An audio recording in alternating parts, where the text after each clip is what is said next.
Kondisi tidak pasti adalah suatu keadaan yang memenuhi beberapa kriteria.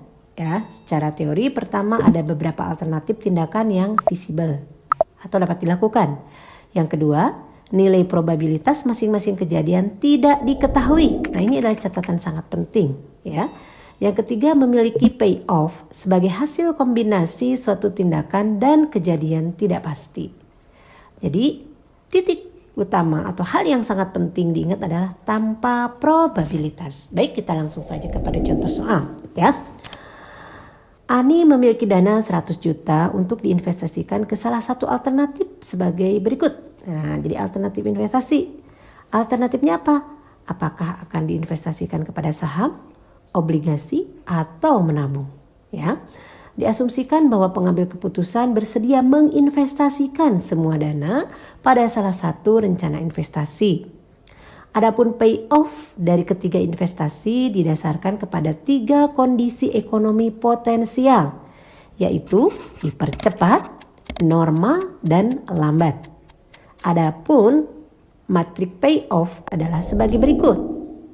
Untuk alternatif investasi saham, jika kondisi ekonomi dipercepat, gitu, maka payoff-nya 10 juta. Kondisi normal 6,5 juta dan lambat adalah merugi, ya. Di sini adalah negatif 4 juta.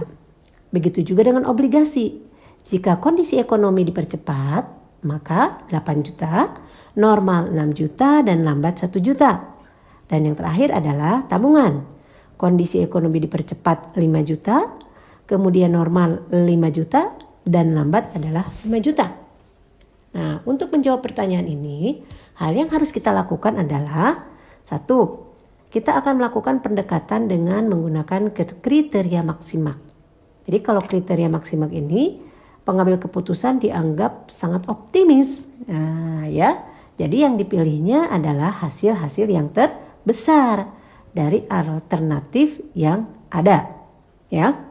Kalau kita melihat dari tabel ini, masing-masing kolom untuk yang, ya, kita lihat ini, masing-masing alternatif. Mana yang paling besar dari masing-masing alternatif ini? 10 juta, 6,5 juta, dan negatif 4 juta. Mana yang terbesar? 10 juta. Untuk obligasi mana yang terbesar? Oh, ternyata 8 juta. Dan untuk tabungan yang terbesar adalah 5 juta. Hanya memang kebetulan nilainya sama. Nah, untuk kriteria maksimal ini karena optimis, maka pilih yang memiliki nilai payoff yang paling besar dari hasil tadi. Nah, dari hasil ini kan 10 juta yang terbesar, maka inilah yang kita pilih. Apa? Yaitu dalam bentuk saham. Yang kedua adalah kita melakukan pendekatan dengan kriteria maksimin. Nah, kalau kriteria maksimin ini adalah pengambil keputusan dianggap pesimis atau konservatif tentang masa depan. Menurut kriteria ini, hasil terkecil untuk setiap alternatif dibandingkan dengan alternatif yang menghasilkan nilai maksimal dari hasil-hasil yang minimal. Ya, dan itu yang dipilih. Baik. Nah, kalau misalkan kita melihat dari tabel bahwa dengan adanya kondisi dipercepat, normal, dan lambat dari masing-masing alternatif, mana yang memiliki nilai terkecil di sini? Oh, negatif 4. Dari obligasi mana? 1 juta dan dari tabungan 5 juta. Nah, berdasarkan hasil, maka kita akan memilih tabungan sebagai apa? Sebagai pilihan yang terbaik. Dari payoff terkecil ini kita pilih nilainya yang paling besar. Mana yang paling besar? 5 juta. Jadi berdasarkan pendekatan kriteria maksimin bahwa tabungan adalah merupakan pilihan yang terbaik. Sementara bagaimana berdasarkan pendekatan replace? Menurut kriteria ini, pengambil keputusan mengasumsikan bahwa probabilitas terjadinya berbagai kondisi adalah sama besar. Nah, catatannya adalah sama besar. Kita mencari expected value dari saham, ya. Kondisinya itu kan katanya tadi diasumsikan probabilitas terjadinya. Nah, sama besar. Karena ini ada 3 kondisi, berarti dibagi menjadi pembaginya adalah sepertiga, ya. Sepertiga kali 10 juta, misalkan kita mencari saham nih. Sepertiga kali 10 juta plus sepertiga kali 6,5 juta kali sepertiga dikali negatif 4 juta. Hasilnya 4,7 Ya, 167 juta. Kemudian expected value untuk obligasi, sepertiga dikali 8 juta, tambah sepertiga kali 6 juta, tambah sepertiga kali 1 juta, hasilnya 5 juta. Kemudian untuk yang terakhir adalah expected value untuk tabungan. Sepertiga dikali 5 juta, ditambah sepertiga kali 5 juta, ditambah sepertiga kali 5 juta, gitu ya. Jadi hasilnya adalah 5 juta. Nah, berdasarkan kriteria ini, maka pilihan yang terbaik itu adalah yang memiliki nilai expected value yang tertinggi. Nah, kebetulan di sini adalah 5 ini sama-sama tinggi dua-duanya, berarti dua kemungkinan ini bisa diambil sebagai alternatif terbaik. Apakah mau obligasi ataupun tabungan. Nah, begitu juga dengan kriteria yang berikutnya. Ya, kriteria Hurwitz ini adalah kriteria yang merupakan kombinasi ini nih.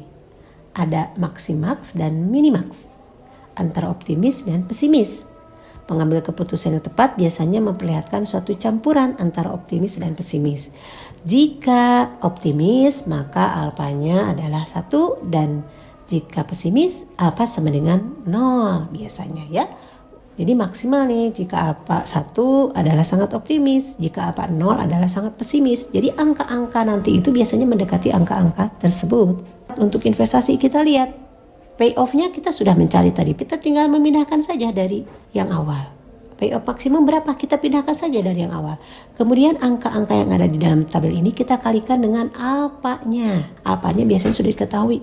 Kalau misalkan diketahui alfanya 0,6, berarti 1 min alfa adalah 0,4. Maka untuk saham dengan menggunakan kriteria ini adalah 10 juta dikali 0,6 ditambah negatif 4 kali 0,4 sama dengan 4,4. Untuk obligasi 8 juta kali 0,6 ditambah 1 dikali 0,4 sama dengan 5,2. Dan tabungan 5 juta dikali 0,6 tambah 5 dikali 0,4 hasilnya adalah 5. Berdasarkan angka yang ada dari hitungan ini, maka 5,2 ini adalah merupakan yang tertinggi, sehingga ini adalah merupakan pilihan yang akan kita pilih, yaitu investasi di obligasi ya. Kemudian yang terakhir adalah dengan menggunakan kriteria regret ya. Kriteria regret ini biasanya menggunakan tabel regret ya. Kita gunakan tabel regret untuk dasar pengambil keputusan. Rumusnya adalah kita akan menghitung outcome baru dengan cara mengurangkan payoff maksimum dari suatu kolom dikurangi payoff lama pada baris dan kolom masing-masing. Nah, jadi kalau misalkan kita menjawab pertanyaan ini, kita akan membuat tabel regret dulu ya. Bagaimana cara membuat tabel regret? Ya tadi. Ya, ini tabel regret, rumusnya 10 dikali 10 sama dengan 0. Kenapa 10 dikurangi 10 sama dengan 0? Karena masing-masing tabel ini kita lihat mana yang memiliki nilai yang tertinggi, itu akan jadi pengurang dari nilai-nilai yang ada di kolom tersebut. Jadi 10 juta dikurangi 10 juta sama 0, 10 juta dikurangi 8 juta sama dengan 2 juta, dan 10 juta dikurangi 5 juta sama dengan 5 juta. Ya, seperti ini tabel regretnya. Begitu juga untuk tumbuh normal. Mana yang paling tinggi? Itu adalah sebagai nilai angka yang dikurangi dengan angka-angka di kolomnya ya. Karena 6,5 juta ini tertinggi, maka untuk saham 6, juta dikurang 65 juta sama dengan 0, 6,5 juta dikurang 6 juta sama dengan 0,5, dan 6,5 juta dikurang 5 sama dengan 1,5 juta. Sedangkan tumbuh lambat untuk saham 9 juta ini dari mana? Dari itu ya, 5 juta dikurangi negatif 4 juta sama dengan 9 juta. Kemudian untuk obligasi 5 juta dikurang 1 juta sama dengan 4 juta, dan 5 juta dikurang 5 juta sama dengan 0. Nah, angka-angka ini kemudian kita masukkan ke dalam tabel ini. Ini namanya tabel regret. Nah, dari tabel regret ini kita melihat nilai maksimum dari masing-masing baris ya. Masing-masing alternatif ini adalah kita tuliskan. Nilai maksimum berapa? 9, 4, 5. Nah, kesimpulannya adalah bahwa dengan menggunakan tabel ini kita akan memilih nilai yang paling kecil. Apa yang paling kecil di sini? Nilainya adalah yang paling kecil obligasi. Sehingga kesimpulan dari kriteria ini kita lebih baik memilih obligasi. Kenapa memilih obligasi? Karena memiliki nilai yang terkecil. Demikian video pembelajaran kita kali ini. Mudah-mudahan bisa bermanfaat.